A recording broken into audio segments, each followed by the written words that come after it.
नमस्कार दोस्तों, मैं doctor Shabina Khan sunrise IVF centre से। आज मैं आपके सामने एक टॉपिक कवर करना चाह रही हूँ या उसके बारे में बताना चाह रही हूँ। वो है एडिनोमाइसिस। आजकल बहुत से ऐसे मरीज आते हैं जो अपने साथ एक अल्ट्रासाउंड की रिपोर्ट लाते हैं और उसमें एडिनोमाइसिस लिखा रहता है और वो ये जानना चाहते हैं कि ये एडिनोमाइसिस क्या है। तो आज इस टॉपिक में मैं आपको बताऊंगी कि ये एडिनोमाइसिस क्या है और इसके सिम्टम्स क्या होते हैं, यानी इसके लक्षण क्या होते हैं और फर्टिलिटी के ऊपर इसका क्या इफेक्ट है और इसको कैसे हम ओवरकम कर सकते हैं या कैसे ठीक कर सकते हैं।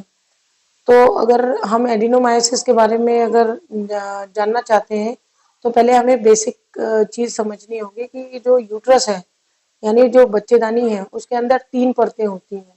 एक तो पेरीमेट्रियम होता है जो बाहर का परत होता है, फिर एक मायोमेट्रियम होता है और एक अंदर का परत होता है जिसको हम लोग बोलते हैं एंडोमेट्रियम। तो एडिनोमाइसिस में क्या होता है कि जो अंदर की परत है उसके अंदर छोटे छोटे ग्लैंड्स होते हैं जिसको हम लोग एंडोमेट्रियल ग्लैंड्स कहते हैं। यही एंडोमेट्रियल ग्लैंड्स मायोमेट्रियम यानी बीच वाले परत में चले जाते हैं और उसकी वजह से पेशेंट को प्रॉब्लम होती है, जैसे ब्लीडिंग की प्रॉब्लम होती है। और दूसरी बात, जैसे उनका महीना आता है तो उस समय महीने में दर्द बहुत होता है, क्योंकि हम और आप ये जानते हैं कि जो अंदर की लाइनिंग है, जब भी किसी के मेंसेस आते हैं तो वहीं से एंडोमेट्रियल शेडिंग होता है या ब्लीडिंग होती है और वो शेडिंग निकल निकल के हमारा मेंस्ट्रुएशन कराता है।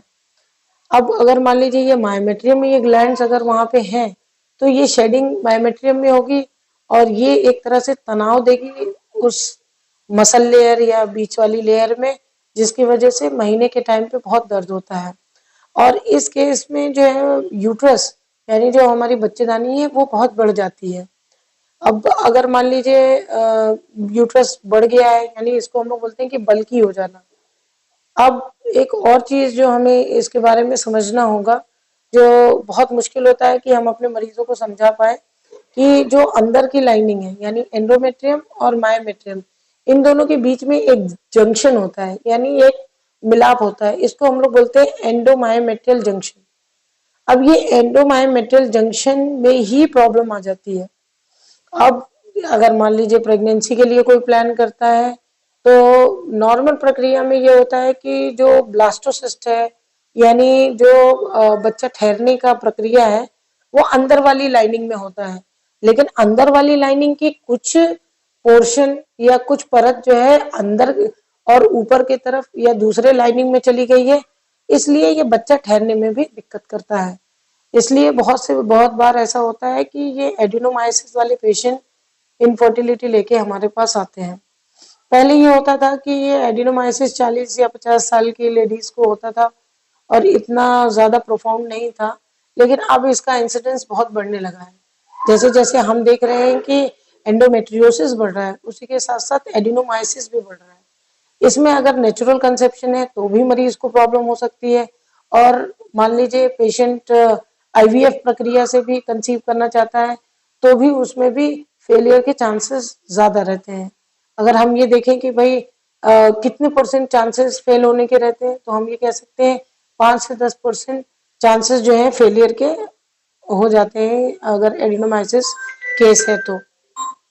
दूसरी बात, और मैं आपको एक जानकारी और देना चाहती हूँ कि ये पेशेंट्स अब क्योंकि यंग एज में आ रहे हैं और इनके पास कंसेप्शन नहीं है या ये कंसीव करना चाहते हैं, तो कई बार हम लोगों को बहुत मुश्किल होता है मरीजों को समझाना।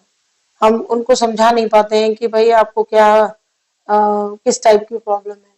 फिर उसके साथ साथ एक और चीज है जो मैं आपको हाईलाइट करना चाहती हूँ कि ये जो एंडोमेट्रियम यानी एडिनोमाइसिस है, ये ऐसा नहीं है कि मतलब पूरा ही होगा, पूरे ही बच्चेदानी में होगा या कहीं होगा।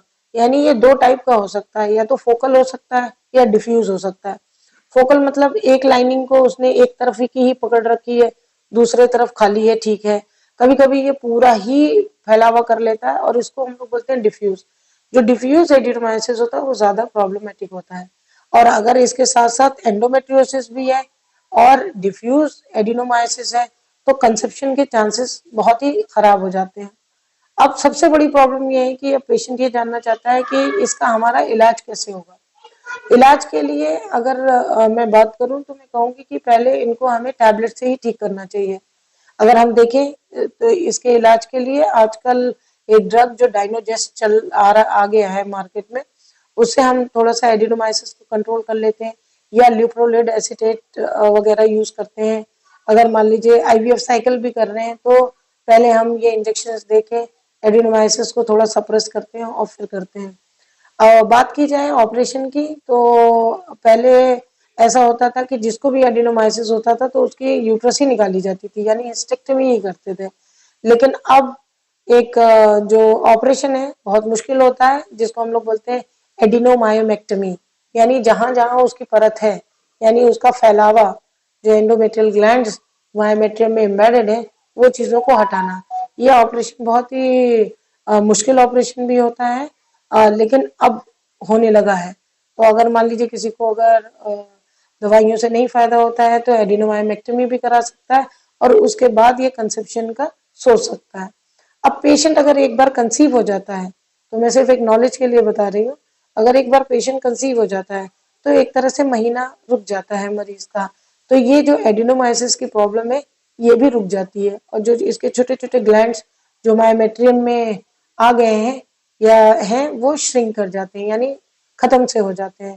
तो अगर देखा जाए तो मैं गलत नहीं होंगी अगर ये कहूंगी कि प्रेगनेंसी के बाद एडिनोमाइसिस एकदम ठीक हो जाता है। मैं आशा करती हूँ कि आपको ये मेरा वीडियो पसंद आया होगा।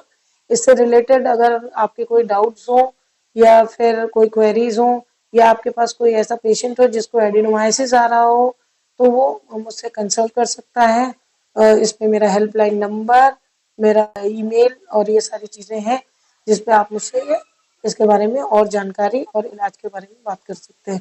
नमस्कार। माँ बनने की खुशी से बढ़कर कोई खुशी नहीं। Sunrise IVF 100 FITA road Bareilly की स्त्री एवं बांझपन विशेषज्ञ डॉक्टर शबीना खान लाएंगी आपके जीवन में उम्मीद की किरण।